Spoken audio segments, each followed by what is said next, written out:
So today we have several passages from the Bible that are all pretty clear on one theme, and that is, if you're rich, you might go to hell. So I'm really glad you're all in church today. Welcome. But, all of these passages are really all on this theme, right? And it gives maybe you all a little bit of a, great, here is going to come this sermon about why money is bad and I need to give more to the church. And I'm thinking, great, now I've got to preach the sermon on why money's bad, and yet I want you to give more money to the church. And yet, if you're thinking that, it might be helpful to know that the thing that Jesus taught on most, more than heaven and hell, more than coming into the kingdom, more than salvation, was money and wealth and our possessions. More than 40% of Jesus' teachings were about money. 25% of his parables, like this morning's, are about our relationship to money. Okay? Which means that Jesus thought that our relationship with money said everything we need to know about how we are living as God's people in the world. That people should be able to look at us and our relationship to our wealth and be able to see our relationship with God. Last week, at the end of the parable, Jesus said, "You cannot serve both God and money." And so in today's parable, we meet this rich man, right? Who is definitely not serving God as he lives his life, feasting sumptuously and dressed in purple, which it was the hardest color to make and therefore the most expensive to wear. And he's not wearing it just, for a high holy day. He's just lounging around at home wearing his purple. And the phrase fine linen actually means like a bright, bright white linen, which was really hard to do without any Clorox bleach to, brighten your whites. So it was also very expensive. But Jesus ministered to not just the poor, the least, the lost, and the left behind, but he also had plenty of rich people that were his followers, that were his supporters. So I really don't think that Jesus would say to anybody, right? Like, I'm only here for those who are hungry, all you rich people, you can just go to hell, right? He didn't. And I think it's really important that Luke puts several parables about our relationship to our possessions and our money right after 3 parables that Luke records about lost things. Jesus tells stories about a shepherd losing one sheep and leaving the 99 behind to go find them. Okay. Tells a parable about a woman who loses one coin and doesn't stop until she finds that lost coin. And then he tells a parable about a father with 2 sons, and one is lost, right? And he just waits until with joy he can be reunited to that prodigal son. And so after Jesus is telling all these stories about lost things and God's desire to bring them into God, then we have these parables about wealth, because I think Jesus was trying to tell us something. And that is that our relationship to money can make us lost. Just like the rich man in the parable who had all this money and yet zero compassion for the homeless man that lived just outside the walls of his estate. I think what Jesus is saying here is that our lack of compassion towards those who have less money and less possessions than us makes us lost. Andrew Carnegie, who at the time of his death was the richest man in the world, said, "The man who dies rich dies disgraced." And then he went about toward the end of his lifetime giving away 90% of his wealth and left 10% for his family. And Warren Buffett and Bill Gates have also pledged to give 90% of their wealth to whatever, and therefore just, leaving 10% for their family.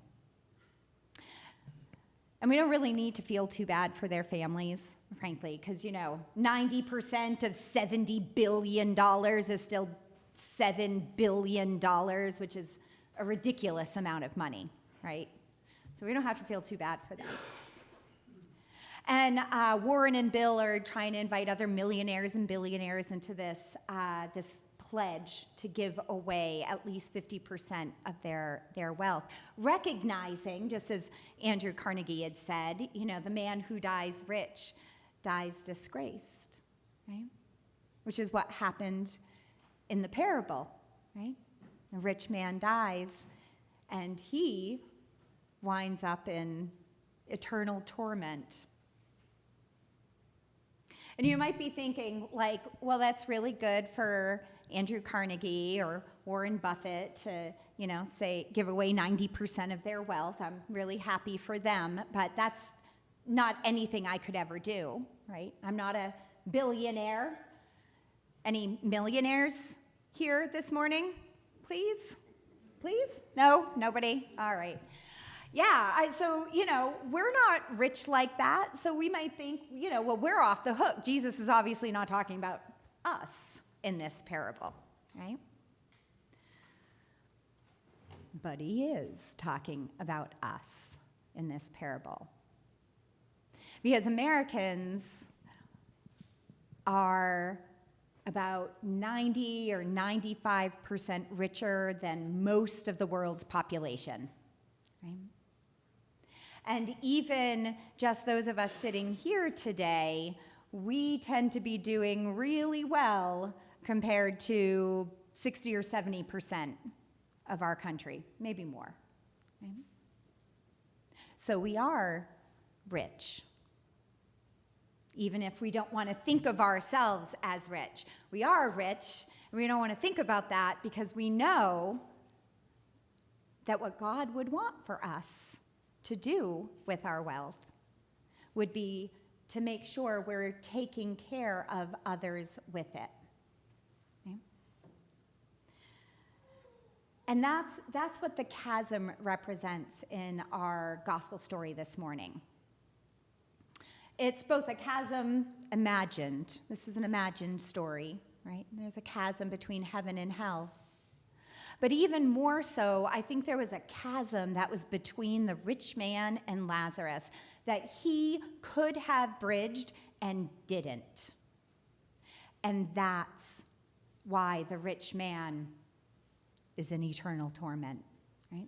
He had it within himself, within his abilities to help Lazarus out, and he didn't. And so we are called right? We are the descendants of that rich man, right? Called to help out. We're the brothers and sisters that he wanted to help, right? Avoid that by seeing the ways that we are blessed and the ways that we have abundance, even if we don't think about it. And each time I've been on a mission trip from St. John's, I'm really aware of that chasm between those who lack resources and those of us who have resources and privilege. We've been down to Appalachia a couple of times. Our very first time, our group was helping put insulation and siding on somebody's mobile home. Because in the winter, he would spend 90% of his disability check to pay for heat. Because mobile homes are not meant to be permanent homes. And they're built cheaply, right? And the poorest live in them. And so by putting on some insulation and siding, we could reduce his heating costs by 50%, right? And it was just a little way to bridge that chasm. When we went to Guatemala, and it's been almost 10 years since our church has done that, the group that I was in, we were helping build a home for a family of 4. And the home that we were building was about half the size of the narthex, right? Maybe 2/3 of the size of the narthex. Yeah, that's small. Would you consider that a home? No, right? And this home was, we were putting in posts, and the husband was so proud because he had scavenged corrugated tin so they would have a solid roof on their home.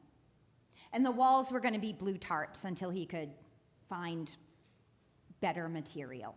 Find, not purchase, right? And so we were helping build this home that, I'm not even joking, but half the time that I'm in my bathroom, I look at it and I think, my bathroom is as big as the home we were building in Guatemala. There is a chasm. When I go down to Chester East Side and serve there, there is a family, a mom, a dad, their 2 teenage sons. They live in a hotel room. And the mom was telling me with pride, right, how she can make pancakes in her microwave for her family. And her sons were like, they are the best pancakes, right? I know just the right amount of water to put in that just add water mix, just how long to leave them in the microwave for. Right? That's not even that far away from us. Okay? There is a huge chasm in our society. Paul's letter that he writes to Timothy may offer us a little hope and a little direction for those of us this morning who listen to these parables and, like I said at the beginning, kind of feel squirmy and guilty. Right? He wrote, we brought nothing into this world, so we can take nothing out of it. But if we have food and clothing, we should be content with these. But those who want to be rich fall into the temptation and are trapped by many senseless and harmful desires that plunge people into ruin or destruction.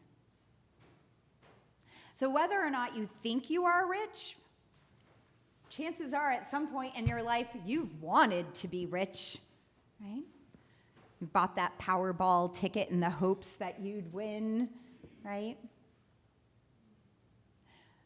It's easy for us to fall into that kind of a trap. Right? And there are people in this world who have way more abundance than they need. But so do we.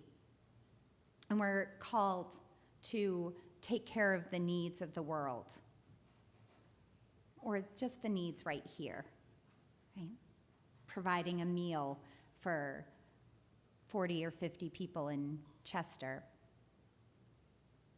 Because the problem comes when we don't put our trust in God, and we don't trust that the enough that God has given us is actually enough for us. And instead we put our trust in money or in the hopes of more money. Okay? The problem is not just the lifestyle that we maintain, but that we want more. Okay? And so we buy cheap, fast fashion clothing, right? Off of these, Shein and H&M and Old Navy and Target, right? That's cheap because it's made with slave labor in China and in Southeast Asia. They don't call it that, but that's what it is. Okay? The problem is when we have enough food in our home, but we have the extra fridge and the extra chest freezer full of stuff. I've got that. And then, we'll go to Wegmans and we buy way overpriced cheese. Tony Campolo, he died last year. He was an evangelical pastor, author, professor at Eastern, just up the road. He was addressing a group of Baptists, and he said, "There's nothing wrong with making $1 million." Right? He says, "I wish you all could make $1 million. There's nothing wrong with making it, but there is something wrong with keeping it." And gathered here this morning, we are the brothers and sisters that the rich man wanted to warn, right? With words, Abraham said, they have the prophets. They have Amos who says, "Alas for those who are at ease, for those who feel secure, who lie on beds of ivory and lounge on their couches." Right? We're the descendants. And what we're meant to do with the abundance that God has given to us proclaims everything about your faith in God and what God hopes that we'll do in this world.